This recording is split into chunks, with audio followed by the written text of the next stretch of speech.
Ang programang ito ay rated SPG. Striktong patnubay at gabay ng magulang ang kailangan. Maaaring may masiselang tema, lengguwahe, karahasan, sexual, horror o droga na hindi angkop sa mga bata. Kumusta na, Papa?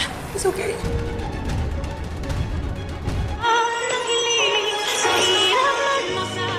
Hinding-hindi na nga mapakali itong si Zoe at Moira pagkatapos ipaalam dito ni RJ sa kanila na natagpuan na nga itong si Don Pepe at buhay nga ito. At dito agad na dali-daling inoperahan dito ni Annalyn at ni Carlos Benitez. At dahil dito, sisiguraduhin naman ni Annalyn na hindi na maulit ang nangyari noon sa kanyang ninong Cromwell. Kaya kahit kabado itong si Annalyn, ay pilit niyang nilabanan at tinitingnan ang bawat galaw dito ni Don Carlos. Dahil alam niya, nakasalalay dito kay Annalyn at Carlos ang buhay dito ni Don Pepe. At dahil sa tatag dito ni Annalyn ay matagumpay nga nilang nairaos ang operasyon.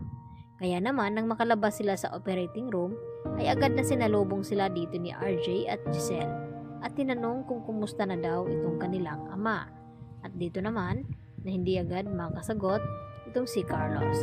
Hanggang sa si Annalyn na nga ang nagsalita at sinabi niya dito sa kanyang tita Giselle na matagumpay na nga ang naging operasyon sa kanyang lolo. At kapag nagkamalay ito, malalaman na nila kung sino nga ba ang nagpakidnap sa kanya at kung sino nga ba ang tumulak sa kanya sa bangin. At tila hindi nga makatingin ng diretso itong si Zoe dito kay Annalyn dahil tiningnan din na malalim ni Annalyn itong si Zoe at Moira dahil pakiramdam ni Annalyn na may kinalaman pa rin itong si Moira at Zoe sa nangyaring ang aksidente dito kay Don Pepe. Dahil sa nangyari nga noon na aksidente dito kay RJ na hindi nga sila umaamin. Subalit lumabas din ang tunay na nangyari dito kay RJ noon. At naulit na naman dito kay Don Pepe na nahulog nga ito sa bangin. At hindi sinadya iyon dahil aksidente nga na naitulak dito ni Zoe upang hindi masabi ang kanilang sekreto na inilihim. Subalit nagdududa na nga rin itong si Lynette ngayon sa kinikilos ng kanyang asawa na bigla-bigla na lamang daw itong nawawala. At tila hindi rin mapakali lalo na napaisip itong si Lynette nang tumawag itong si Zoe dito kay Carlos at sinabi na amain niya ito.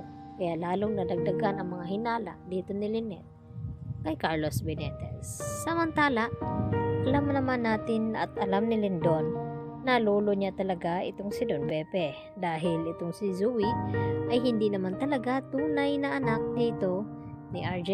Kaya mas binabantayan din ni Doc Lindon ang bawat galaw dito ni Carlos. Baka kung ano rin ang gawin nito kay Don Pepe at hindi matagumpay ang magiging operasyon. Kaya bawat galaw ay tinitingnan nilang mabuti kung tama ba ang prosedur ng operasyon. At dahil dito sabay-sabay naman silang nanalangin, lalo na itong si Giselle at RJ na sana ay magtagumpay itong sina Annalyn at Carlos na gamutin nga ang kanilang ama dahil hindi pa nga sila handa na mawala ito at gusto pa nilang makasama itong si Don Pepe dahil nakasalalay na rin dito kay Don Pepe ang sekretong mabubunyag kapag nagising na ito o baka naman ay mas magiging komplikado kapag na-amnesia itong si Don Pepe ngayon dahil tumama nga itong ulo sa kanya nang nahulog ito dito nga sa bangin. Kaya magiging mas malala ang magiging kalagayan nito. Kaya yan naman ang ating pagkatutukan mga kapuso kung hanggang saan maitago dito ni Zoe ang kanyang konsensya sa nangyari na siya nga ang dahilan na kung bakit nagkaganoon itong si Don Pepe ngayon dahil sa kanyang ginawa na naitulak niya nga ito sa bangin. Yan lang po aking karagdagan latest update at maraming pong salamat sa inyong pakikinig at panonood.